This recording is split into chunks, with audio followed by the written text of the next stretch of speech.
హిందువులు జరుపుకునే అతి ముఖ్యమైన పండుగ రాఖీ. ఈ పండుగను అన్నా చెల్లెళ్ళ ప్రేమకు చిహ్నంగా జరుపుకుంటారు. అందుకనే ప్రతి సోదరి తన సోదరుడికి రాఖీ కట్టేందుకు ఎంతో ఇష్టంగా ఏడాది మొత్తం ఎదురుచూస్తుంది. హిందూ మతంలో సోదర సోదరీమణుల ప్రేమకు ప్రతీక అయిన రాఖీ పండుగను ప్రతి సంవత్సరం శ్రావణ మాసంలో జరుపుకుంటారు. రాఖీ పండుగను ప్రతి సంవత్సరం శ్రావణ మాసంలోని పౌర్ణమి రోజున జరుపుకుంటారు. ఈ రోజున సోదరీమణులంతా సోదరుడి మనకట్టుకు రాఖీ కడతారు. తమ సోదరుల నుంచి దీవెనలు తీసుకుంటారు. మొదట ఎవరు మొదలు పెట్టారు అనే విషయాల గురించి కూడా ఇప్పుడు తెలుసుకుందాం. భవిష్య పురాణంలో శ్రీకృష్ణ పరమాత్ముడు ధర్మరాజుకు ఇలా చెబుతున్నాడు ఈ రాఖీ పౌర్ణమి గురించి. పూర్వం బలిచక్రవర్తి తన రాక్షస సైన్యాన్ని తీసుకుని దేవలోకం పైన దండయాత్ర చేశాడు. అప్పుడు దేవేంద్రుడు కూడా తన సైన్యాన్ని తీసుకుని బలిచక్రవర్తి మీద యుద్ధానికి వెళతాడు. భయంకరంగా యుద్ధం జరుగుతుంది. ఆ యుద్ధంలో దేవేంద్రుడు గెలుస్తాడు. ఇక రాక్షస రాజైన బలిచక్రవర్తి ఓడిపోతాడు. దీంతో బలిచక్రవర్తి తలవంచుకుని తన సైన్యాన్ని తీసుకుని పోరుమని విలిపిస్తూ బలిచక్రవర్తి రాక్షస గురువైన శుక్రాచార్యుడి దగ్గరికి వెళ్ళి ఇలా అంటాడు, గురుదేవా, నేను భయంకరమైన యుద్ధం చేశాను. దేవేంద్రుడికి నేను అన్ని విధాలా సమవుజ్జిని. అయినా ఎందుకు నేను యుద్ధంలో ఓడిపోయాను అని ప్రశ్నించగా అప్పుడు రాక్షస గురువైన శుక్రాచార్యుడు తన యోగ దృష్టితో చూసి ఇలా అన్నాడు, నాయనా, దేవేంద్రుడు ఎందుకు గెలిచాడో నీకు తెలుసా? తెలియదు. యుద్ధం ప్రారంభం కావడానికి అంటే ముందు ఒక తంతు జరిగింది. అది ఏంటి అంటే దేవేంద్రుడి భార్య అయిన సచీదేవి. ఆవిడ ఇంకొక పేరు కులమజ, ఇంద్రాణి కూడా. ఆవిడ అమ్మవారి భక్తురాలు. ఆవిడ అమ్మవారిని పూజించి ఒక రక్షా బంధనాన్ని తీసుకుని వచ్చి లక్ష్మీనారాయణను పార్వతీ పరమేశ్వరులను తలుచుకుని నా భర్తకు విజయం కలగాలని చెప్పి శ్రావణ పౌర్ణమి రోజు దేవేంద్రుడి చేతికి తన భార్య రక్షా బంధనాన్ని కట్టింది. అందుకే అతడికి విజయం కలిగింది. అందుకే నువ్వు ఓడిపోయావు.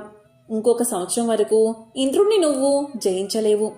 కాబట్టి అతని మీద నీవు దండయాత్ర చెయ్యవద్దు, యుద్ధానికి వెళ్ళవద్దు అని గురువైన శుక్రాచార్యుడు తెలియచేయగా దీంతో బలిచక్రవర్తి అలాగే గురువుగారు అనే ఒక సంవత్సర కాలం పాటు దేవేంద్రుడి మీద మళ్లీ యుద్ధానికి వెళ్ళలేదు. కాబట్టి దేవేంద్రుడి భార్య అయిన సచీదేవి శ్రావణ పూర్ణిమ రోజు తన భర్తకు మొదటిగా ఈ రక్షా బంధనాన్ని కట్టింది. కాబట్టి దేవేంద్రుడికి యుద్ధంలో విజయం కలిగింది. ఆ దేవేంద్రుణ్ణి రాక్షసులు ఎవరూ జయించలేకపోయారు. ఆయన దీర్ఘాయుష్మంతుడు అయ్యాడు. కాబట్టి ఆనాటి నుంచి ఈనాటి వరకు కూడా మన మేలు కోరే ఎటువంటి వారు మనము ఆయురారోగ్యాలతో జీవితాంతం ఎటువంటి కష్టం లేకుండా సుఖంగా జీవించాలి అనుకునేటటువంటి వాళ్ళు రక్షాబంధనాన్ని కట్టవచ్చు. ఈ రక్షాబంధనం అంటే రాఖీ ఎవరు ఎవరికైనా కట్టవచ్చు. దేవేంద్రుడి భార్య తన భర్తకు కట్టింది కదా. ఇక్కడ మన ఇళ్లల్లో కూడా భార్య భర్తకు రాఖీ కట్టవచ్చు. తల్లి తన కుమారుడికి రాఖీ కట్టవచ్చు. అంటే కొడుకు ఆయురారోగ్యాలతో జీవితాంతం సంతోషంగా అపజయమే లేకుండా భగవంతుడి అనుగ్రహంతో చల్లగా ఉండాలని రాఖీ కట్టవచ్చు. అక్క తమ్ముడికి రాఖీ కట్టవచ్చు. ఎవరూ లేకపోతే దేవాలయానికి రాఖీ తీసుకువెళ్ళి పూజారి గారి చేతికిచ్చి భగవంతుడి పాదాల దగ్గర పెట్టి పూజ చేసిన పూజారి గారు అని చెప్పి పూజారి గారి చేత మీరు రాఖీ కట్టించుకుని ఆయనకు తాంబూలంలో ఒక 50 రూపాయలు లేదా 100 రూపాయలు పెట్టి ఆయన పాదాలకు నమస్కారం చేసుకుంటే చాలు. సంవత్సరం వరకు మీకు ఆయురారోగ్యాలు, అష్టైశ్వర్యాలు, సకల సంపదలు కలుగుతాయి. పూర్వం మహారాజులకు మంత్రులు పూర్వవందనాన్ని కట్టేటటువంటి వారు. మనం రాఖీ అంటే ఈ మధ్యన చెల్లెలు మాత్రమే లేదా అక్కలు మాత్రమే రాఖీ కట్టాలి అనే ఆచారాన్ని తెచ్చారు. కానీ రక్షాబంధనాన్ని ఎవరు ఎవరికైనా కట్టవచ్చని సాక్షాత్తు భవిష్యోత్తర పురాణంలోనే చెప్పబడి ఉంది. మరి స్త్రీలు రజస్వల దోషం ఉంటే ఇతరులకు రాఖీ కట్టవచ్చా అంటే వారి రజస్వల తర్వాత 5వ రోజు స్నానం ముగిసి ఉంటే తప్పకుండా రక్షాబంధన్ రాఖీని కట్టవచ్చు. చంద్రుడికి ప్రీతి పాత్రమైనటువంటి రంగు తెలుపు కాబట్టి తెల్లటి వస్త్రాలు ధరిస్తే చాలా మంచిది. తెల్లటి వస్త్రాలు ధరించి రాఖీ కట్టినా కట్టించుకున్నా కూడా 1 సంవత్సరం వరకు అన్ని పనుల్లో విజయం మీ సొంతమవుతుంది. ముఖ్యంగా రాఖీ కట్టేటప్పుడు ఈ చిన్ని శ్లోకాన్ని చెప్పుకుని రక్షాబంధనాన్ని కట్టుకుంటే లక్ష్మీనారాయణలా సంపూర్ణ అనుగ్రహం కలుగుతుంది.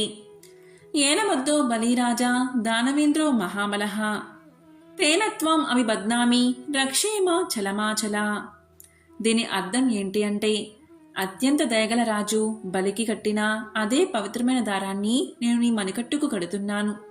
అది నిన్ను అన్ని కష్టాల నుంచి శాశ్వతంగా కాపాడుతుంది. ఈ మంత్రాన్ని చదువుతూ రాఖీ కట్టండి. ఇక మీకు అదృష్ట ధనయోగం పడుతుంది. రాఖీని 3 దారాలతో ఉండాలి.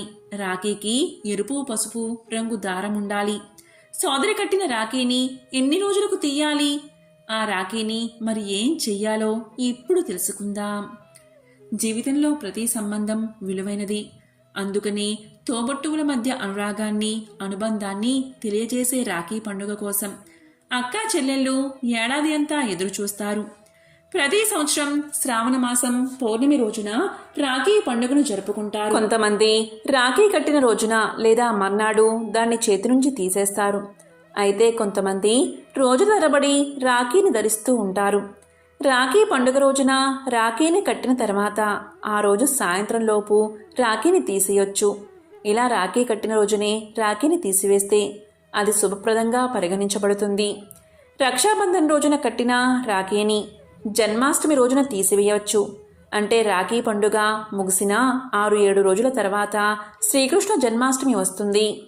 ఆ రోజున సోదరుడు తన చేతి నుంచి రాఖీని తీసి దాన్ని మొక్కకు కట్టవచ్చు. రాఖీని ఎప్పుడు తీసివేయాలి అనే విషయం శాస్త్రాల్లో ప్రస్తావించలేదు. దీనికి ఒక నిర్దిష్టమైన రోజు చెప్పలేదు. అయితే రాఖీని చాలా రోజులు కట్టుకుని ఉండడం అశుభం. ఎందుకంటే కొన్ని రోజుల తర్వాత రాఖీ చేతి నుంచి పడిపోతే దాన్ని తొక్కడం అశుభంగా భావిస్తారు. అంతేకాదు ఇంట్లో విరిగిన లేదా అపరిశుభ్రమైన వస్తువులు ఉండడం జీవితంలో ప్రతికూలతను సృష్టిస్తాయని నమ్మకం. కనుక రాఖీని అదే రోజు లేదా శ్రీకృష్ణ జన్మాష్టమి రోజున చేతి నుండి తీసి మొక్కుకు కట్టడం శుభప్రదమని పెద్దలు చెబుతున్నారు. ఓం శ్రీ మహాలక్ష్మియే నమః. ఓం శ్రీ మాత్రే నమః.